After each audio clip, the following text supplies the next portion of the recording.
Hey everyone, welcome back to my channel. My name is Lamika McGee and I am the CEO and founder of Janae Sante LLC, where I am a career coach and a youth mentor. And so over the past couple of months, we have been in a series titled the Leadership Series for New Supervisors. So I used to be a supervisor and I like to come out and just give practical steps and tips on how those who are new supervisors, and maybe even those who have been supervising for a long time already, can interact with their employees, interact with their leadership, and develop themselves as great leaders. And so there are 4 other videos before this one, so definitely make sure you check those out in the series, and I'm just gonna dive right into this one because I don't wanna waste any time. All right, so the title for today's series topic is how to stand out as a supervisor. So I got my trusty notes because I want to make sure I don't miss anything. How to stand out as a supervisor. And so I think it's important for individuals who are leaders to be able to stand out from amongst the crowd, and not to say that you're better than anyone, of course, but just to say that, hey, I'm different. And it's okay to be different. We talked about effective leadership in one of the previous videos, and every leader is different. So because every leader is different, you want to make sure as a leader that you're able to stand out from amongst the crowd. And when you stand out from amongst the crowd, that means you lead with integrity, you lead with strength, your employees have respect for you, your management has respect for you, they value your opinion, they value your thoughts, they value, how you interact with your employees, and it just makes for a better work situation overall. And so I just wanted to talk today, just give you a few points on how to stand out as a supervisor. Definitely don't want to come off as a know-it-all, like you don't know it all. Everybody always has something that they can learn, but one of the things that you can do is just put yourself out there a little more as a leader.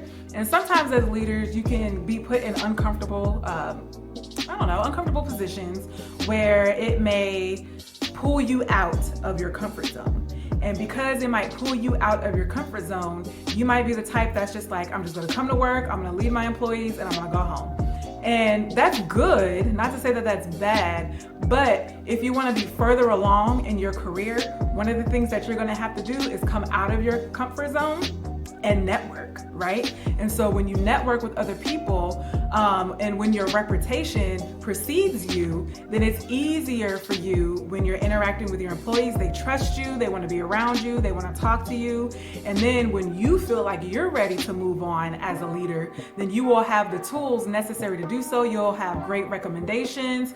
Maybe you've done some rotations and somebody saw your work and then they bring you in. You just never know. So making sure that you stand out as a supervisor, and even just a regular employee, but as you stand out as a supervisor, it will better your chances for career advancement. And I know this for a fact because this is something that I personally did. I was able to cultivate my leadership style in a way that it caught attention. I never was the type, and never am the type, to put myself out there and be in the forefront. So I didn't really do that all the time. I did what worked for me, but what worked for me was literally these points that I'm going to give you, okay? So let's dive into point number 1. Be a transformational leader, okay? What does that mean? That means that you know your team's strengths and weaknesses, and you leverage their strengths and weaknesses. You hone in on them, and then you get the best out of them to improve their performance and to improve your section. And so one of the things that you want to do is get to know your employees. It's not enough to just say, oh, I supervise 5 employees, I talk to them when I work, and that's it.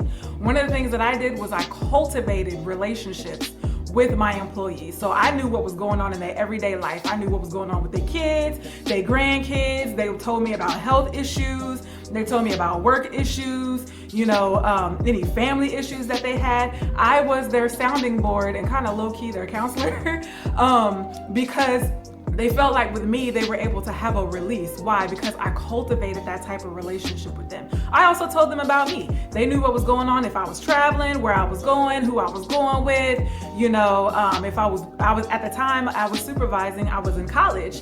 And so, they knew about all my schoolwork and the things that I'm doing. When I graduated, they decked out the office, to tell me congratulations. Like, they knew about my life and I knew about theirs. I think that's very important. And so to be a leader that stands out is to truly get to know your employees, okay? Number 2, be the subject matter expert in your section or in your field and develop in your craft by doing things like joining working groups, getting certifications, things of that nature. But if you're in a particular field, you want to make sure that you stand out as the subject matter expert in your field. You need to be the go-to person. You are the person that people come to because they know that you know your stuff, right? And so, again, I was like that too. I was the only person in my section that had the extensive HR background, and I was running the HR section, right? And so because I was running the HR section, nobody could do anything without talking to me. And because of that, I had to make sure that I knew my craft. I was in every HR training that they had. I got degrees in HR, I got certifications, things like that. Like, whatever you have to do in order to be the subject matter expert so that you can stand out amongst the rest, do that, okay? Number 3, set the precedent with innovation, meaning be creative in your ways of getting things done. There is no one way to get anything done. And one of the things that I realized as a supervisor was just because I'm the leader doesn't mean I know how to do everything. So there are a lot of things that I had to rely on my employees for. There are a lot of times that my employees knew the answers to things that I didn't know the answers to. And so I had to be innovative and say, okay, you know what? My higher ups are asking me for this.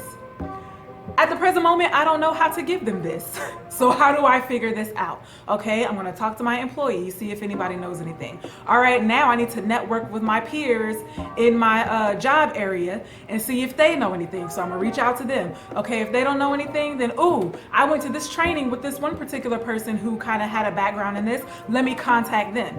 And you do whatever you need to do to be innovative in making sure that you are giving your higher ups the information that they need, the correct information that they need in a timely manner. That's one of the things that was always impressed upon me is when I'm working with higher management, give them what they need and as fast as you can.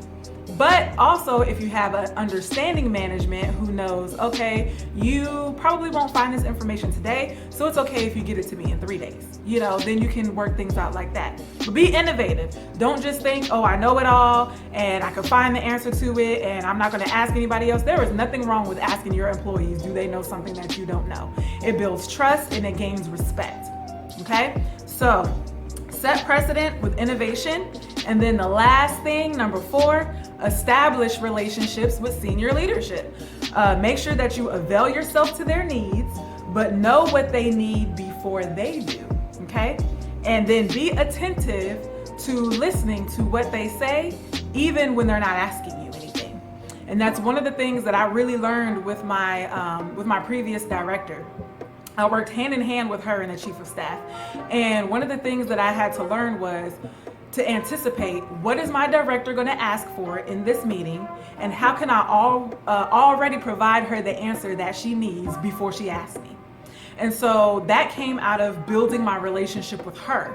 Once I built a really strong relationship with her, she knew me, I knew her, she knew how I worked and what I could produce. I knew what to expect from her when she asked me certain questions. I knew how she moved. I knew how fast she moved, how slow she moved on some things, what things I could get away with answering later, what things I need to answer now, stuff like that. Once we actually built that rapport and that relationship, I was able to, what I like to call, get ahead of my boss, right? So I was able to get ahead of her and anticipate her needs before she even knew she needed them.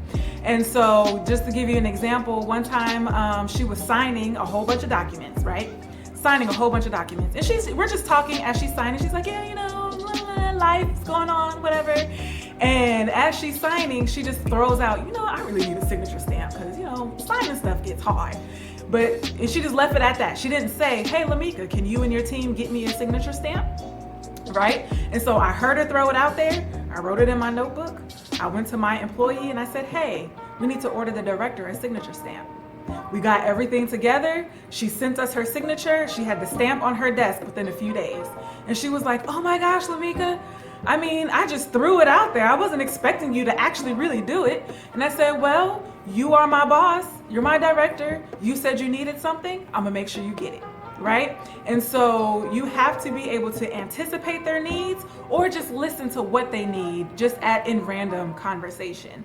And so in doing that, I was able to cut out a lot of drama in regards to things. Whenever she would ask me a question, I would already know it. I would already know the answer to it.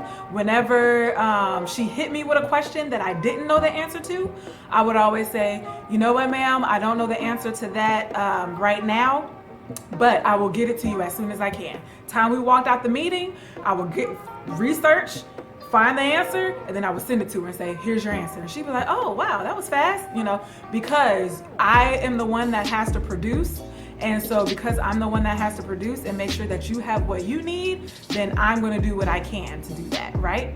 And so I hope this is helpful to you, and I hope that it makes sense that you have to stand out as a supervisor. Don't just be, the same like everybody else and doing the same thing that everybody else is doing. No, be you, be unique, be energetic, be fun, but also be a subject matter expert in your field to the point where everybody's gotta come to you. Okay? And let me know how it goes. If you have any questions, if you have any comments, please let me know. I am also here and available as a leadership coach. So if you need any coaching on how to be a better leader, then you can reach out to me at info@myjscoaching.com. And so I hope this helped you all today on how to be an effective leader and how to stand out as a supervisor. Please visit my website, www.myjscoaching.com, to see other things that I offer. And you can also visit the Janae Sante LLC Facebook page and Janae Sante on Instagram. I look forward to seeing you in our next session.